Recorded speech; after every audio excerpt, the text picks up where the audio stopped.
According to the FBI, hate crimes in America targeting Muslims or people who just appear to be Middle Eastern surged in the aftermath of 9/11. There is this cloud, with the hate crimes, with the profiling, with being rounded up. Again, I think this illustrates the power of film, that in spite of the reality, in spite of the material that we know to be true, we still embrace the mythology. The mythology is still a part of our psyches. Stereotypes take a long time to wither away. And for many of us, we're comfortable with our prejudices. We don't want to change. We've grown accustomed to this face.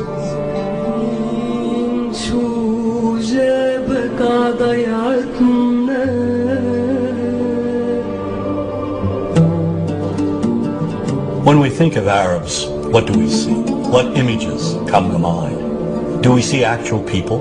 People who, despite real cultural or geographical differences, do pretty much the same things that we do. When we think of Arab women, what images come to mind? Do we see women who laugh and play and who adore their children? Women who work in the home as well as outside? Would it come as a surprise to know that in many Arab countries, a majority of college students are actually women? What's our immediate image of Arab men? Do we see loving fathers? Men who want to provide for their families? What about Arab teenagers? Do we see them the way you would think about teenagers in other parts of the world? Then there's religion in the Arab world. Do we see it as all-encompassing, dominating everything else? Do we know that even though faith plays a huge role in the Arab world, just as it does here in the United States, that it's also true that much of the Arab world is quite secular? When we think of Arabs and religion, does Christianity come to mind? Do we remember that there are over 20 million Christians in the region who have lived side by side in harmony with Muslims for centuries? To their credit, some filmmakers have shown Arabs and American Arabs in all their complexities. An excellent way to shatter a stereotype is through laughter, through comedy. So we have comedians. Comedians have done this historically. Black comedians, Jewish comedians. So we see Arab comedians doing this, and this is one way to release the tension. Things on a credit card, true story. Guy behind the counter picked up my credit card, sees the olive card, looks at me all weird. He's like, hey buddy, what kind of name is that?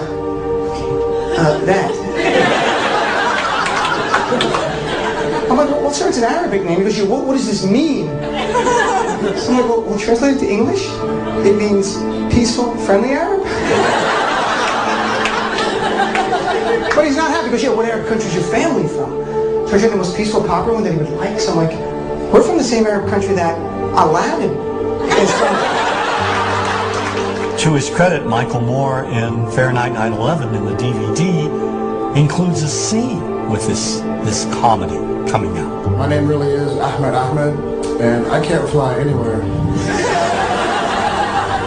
All you white people have it easy. You guys get to the airport like an hour, 2 hours before your flight. It takes me a month and a half.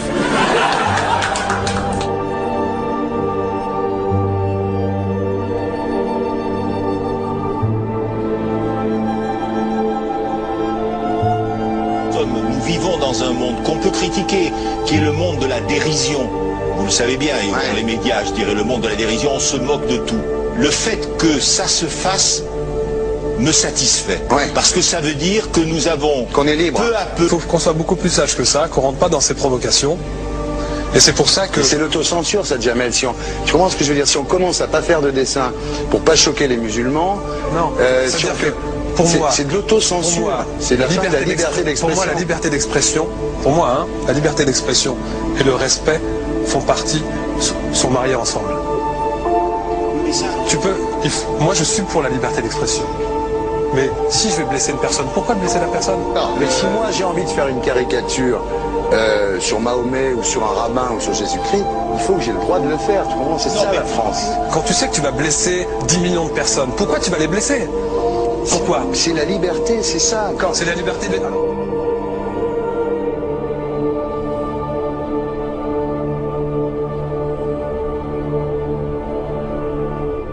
Ah oui. seul. Vous pensez pas que c'était à vous de vous excuser, non? En disant le sketch n'était pas très drôle, je suis désolé si j'ai blessé des gens, voilà, excusez-moi, voilà, c'est une connerie, c'est mon travail. Mais vous referiez pas le même sketch quand même? Mais le spectacle que je fais reprend en grande partie les lignes de ce sketch. Mais il y a un truc que je comprends pas sur cette affaire, c'est qu'à aucun moment vous avez senti le besoin de vous excuser et que vous en avez rajouté. C'est tellement surprenant, c'est tellement inadmissible que j'en suis choqué, voilà. Dans un pays où on peut parler, on peut s'exprimer. Et là, pourquoi tout d'un coup, sur un sujet, on ne pourrait pas s'exprimer sur ce chose que vous savez bien pourquoi on ne peut pas s'exprimer. Pourquoi? Parce que dans ce pays, on a envoyé pendant la guerre des juifs dans des chambres à gaz et que ça crée un petit problème quand même. Vous voyez ce que je veux dire? Dans ce pays, on a envoyé pendant 400 ans des centaines de millions de Noirs. Il y a eu 400 ans d'esclavage. Et pourtant, ça n'a pas empêché Michel Leb de faire un sketch qui m'a fait marrer. Où il faisait un Noir, et à la fin, il faisait un singe, et en parlant des narines, en parlant des lunettes. En tout cas, lui, il n'a pas été interdit d'exercer son travail. Il a même eu la Légion d'honneur. Quelqu'un qui a toute sa famille qui a été exterminée dans un camp de concentration et qui voit quelqu'un à la télé qui dit Israël. Vous vous rendez compte? Je sais pas. Mais non, pas. Il y a des moments où même si on connaît les gens, même si on les a invités, on leur... Et c'est pour ça que... C'est l'autocensure, ça, Jamel. Tu comprends ce que je veux dire? Si on commence à pas faire de dessin pour pas choquer les musulmans... Non, c'est-à-dire que... Pour moi, c'est de l'autocensure. C'est la liberté d'expression. Pour moi, la liberté. Et là, pourquoi tout d'un coup, sur un sujet, on ne pourrait pas s'exprimer sur ce sujet? Vous savez bien pourquoi on ne peut pas s'exprimer. Pourquoi? Parce que dans ce pays, on a envoyé pendant la guerre des juifs dans des chambres à gaz et que... Deux poids, deux mesures. La liberté pour tout le monde. C'est-à-dire? La liberté pour tout le monde. Il y a une personne comme Dieudonné qui a fait un rabbin, enfin qui a fait un colon juif, etc. Tous ces DVD ne sont plus dans les pactes. On l'empêche médiatiquement, on ne le voit plus. Alors que lui, c'est un comique. Plusieurs lois qui ont été faites contre l'antisémitisme. Et moi, je fais un appel aujourd'hui de faire une loi contre l'islamophobie.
Think you